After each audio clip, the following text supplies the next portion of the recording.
Well, thanks for the romp down memory boulevard, but I still can't remember where I put that formula. Now what am I gonna do? Howdy, SpongeBob. Howdy, Patrick. Dang, SpongeBob. You look lower than a sea worm's hindquarters. SpongeBob lost the Krabby Patty's secret formula, and now he's sad. And when he's sad, he can't remember anything, like where he put the formula. It's a vicious cycle. Is this making any sense? Making SpongeBob happy? That shouldn't be too hard. Let's see. Shazam! How about when we first met, SpongeBob?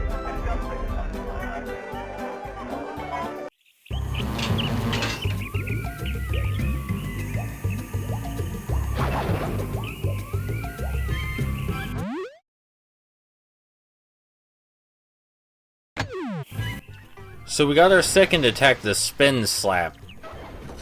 This one is the horizontal attack, useful for hitting multiple enemies, or if you just want to mash the attack button and not think too much, it's good for that too.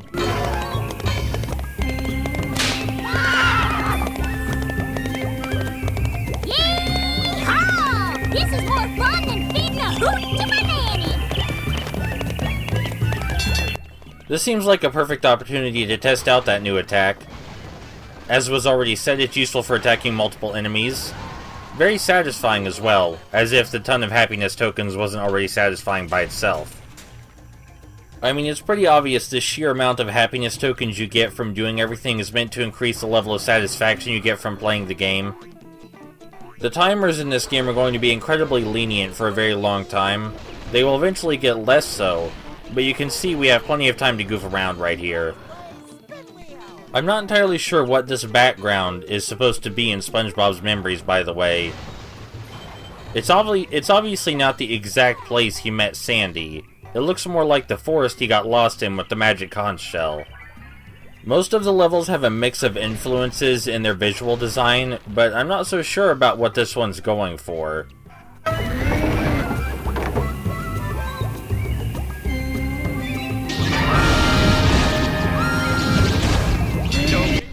So we saw one of these enemy spawners in the last level, but it didn't really do much. Here it actually actively spawns enemies, but instead of destroying it directly, we just have to destroy all the enemies it spawns. If you're asking yourself how this is different from every other battle so far, it's not. We're doing the exact same thing, it's just that now these explode when we're done. I feel like they wanted to use this to introduce a new mechanic, the new mechanic being the spawn bots, of course, but they ended up just making a fight that's exactly like everyone before it. We've briefly seen these enemies, by the way. These ones have a horizontal attack, unlike the robots with the hammers. I think they're a lot more difficult to get past, because you can use the horizontal attack to defeat them, but you have to cancel out their own spin first. For that reason, you'll get hit less if you use the vertical attack when fighting those spinning enemies, but it's not really necessary. You can still just hammer the attack button. Health pickups are so frequent that it would be very, very difficult to goof up to the extent that you die, and even if you do, you'll have 30 or so lives. For example, right now we already have 24 lives. That's a lot. Even 10 lives, I think, would be enough to make it through this entire game reasonably. In case it's not clear by now, the Jellyfish Jelly sliding mechanic is basically just ice physics, kind of gimped ice physics, and you can't attack while you're doing it.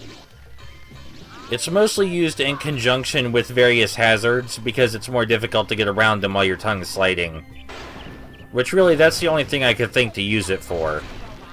This game favors overwhelmingly average game design, in case that's not clear.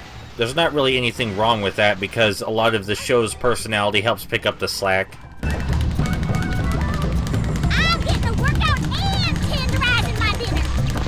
That's really gross, Sandy. I'm pretty sure no one needed to know you were going to eat its tongue, okay?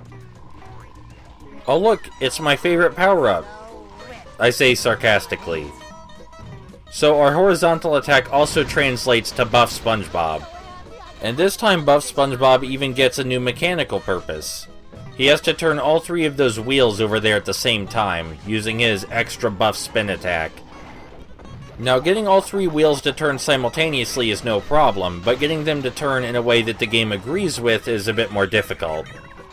Luckily, I managed to do it fairly early that time, so you didn't have to watch me screw around and look like an idiot. There are times during recording where I wonder if it would be better for me just to intentionally get hit to make this music stop, but I never do it. Through this cavern is a new hazard, these flowers that look like the ones in the sky. These will actually eat us if we step on them, so we're just going to jump over them instead. They have a single happiness token hovering above them, which I assume is supposed to be a trap to make you walk into them. But having the token hovering there makes them more obvious as a trap.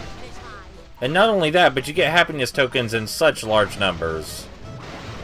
No one's going to get to this point in the game and be like, oh man, I'm really hurting for happiness tokens right now. Especially since there are boxes full of them in the same hallway. So remember how I said the jellyfish jelly is used for hazard evasion? This is a very good example of that. Making it through both of these spinning death machines without getting hit is actually somewhat difficult. This level really isn't very interesting visually, is it? It might be my least favorite level for that reason. Here's another one of those very short robot fights where we have to eliminate a certain number of robots, but this one comes with a surprise. No, these enemies with the hammers are not the surprise.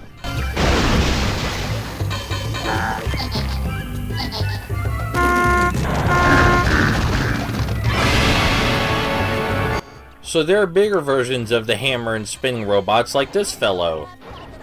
They take more hits before they go down, and they have bigger weapons to hit you with. But other than that, they're basically the same. I will explain the nuances later if we ever encounter them. And here's that power-up where we turn our head into a hammer for Patrick to smack around again. This is basically the same thing as the invincibility power-up, only like I said last time, it's more destructive. The only thing we aren't invulnerable to in this form are those flowers that can still eat us.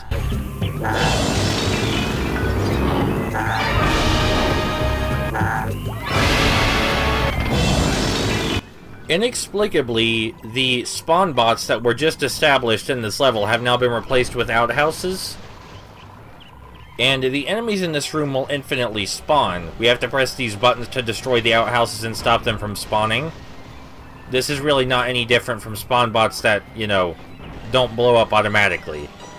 I guess to be fair, this is the first time that infinitely spawning enemies is a main obstacle. Usually you can walk around them. It would still be nice if the enemies actually moved fast enough to catch you so you had to fight them off. But as it is, SpongeBob just moves faster than them by default, even the big ones.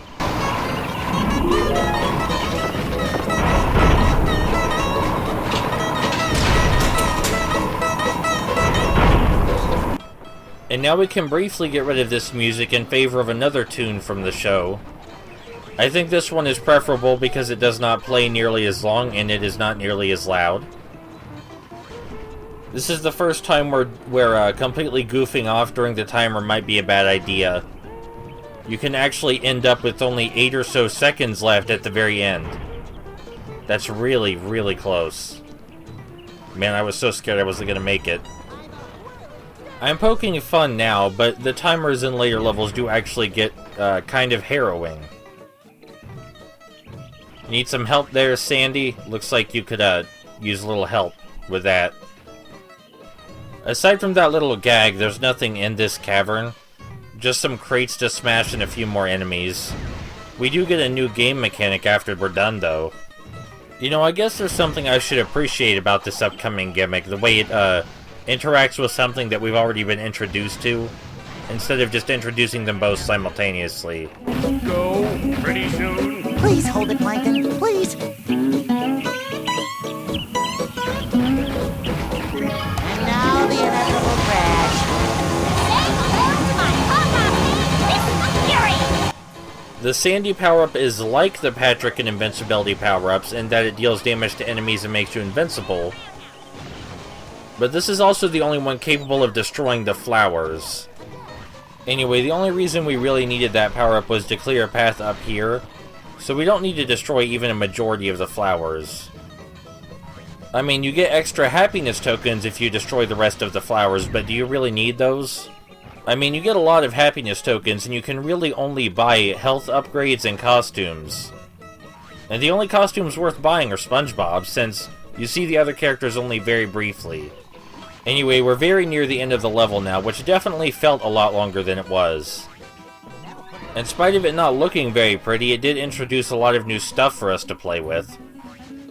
And also gave us a lot more buff SpongeBob, so, you know, the game gives and it takes away.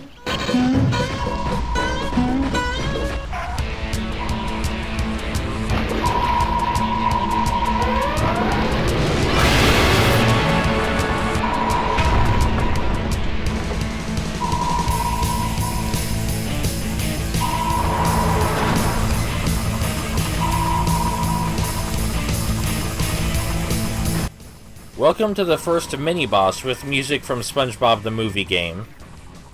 This music plays during the sliding levels in the movie game, but it's very appropriate boss fight music. Anyway, the wee yellow bot is only vulnerable when it slams its head into the ground 3 times. We just have to jump to the side to avoid both of its attacks.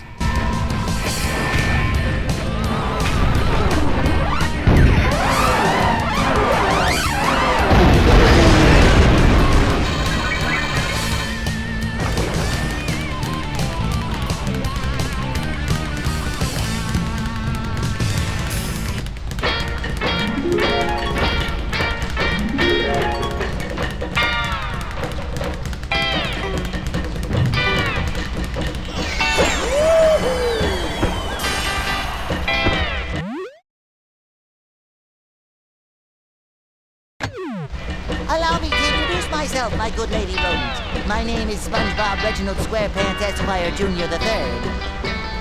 A pleasure, Mr. SquarePants. I am Mademoiselle Sandy Cheeks. Might I offer you a spot of tea and some spirited conversation? Ooh, you may indeed. Aw, thanks for trying to cheer me up, Patrick. But I still can't remember where I put the secret formula. Ooh, wait! How about the time we staged the fight to get you into the salty spittoon? That's a happy memory.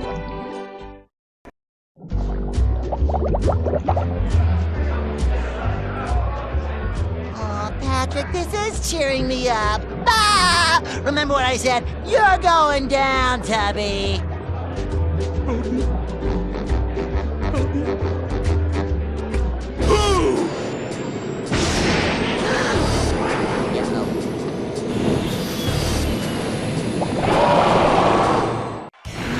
Welcome to the first actual boss of the game, of which I believe there are only 3. And this boss is embarrassingly easy. Not to mention you have to do the whole thing with the buff SpongeBob power-up, which is not ideal.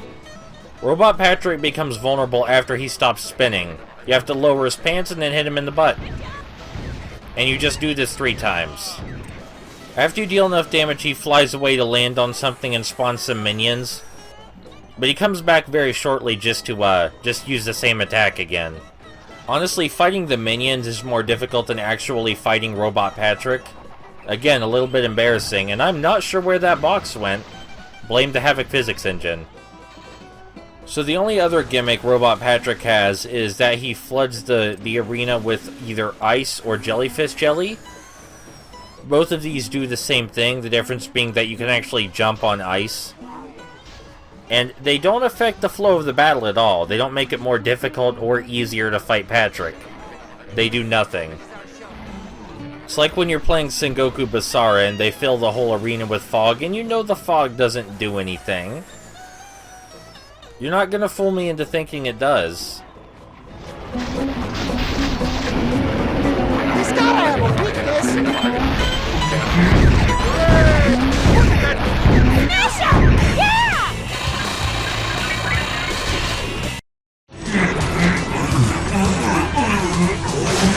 Patrick, this is swell! You were great in that pretend fight! What fight?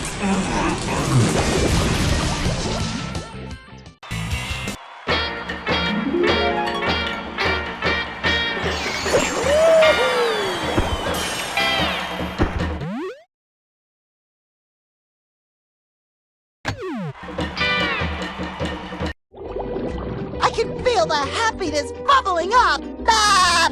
Oh, I think I might even remember where I put the formula. Well? Well, it could be. Yes? Maybe it's, Spit it out, you square-brained twit! I mean, friend.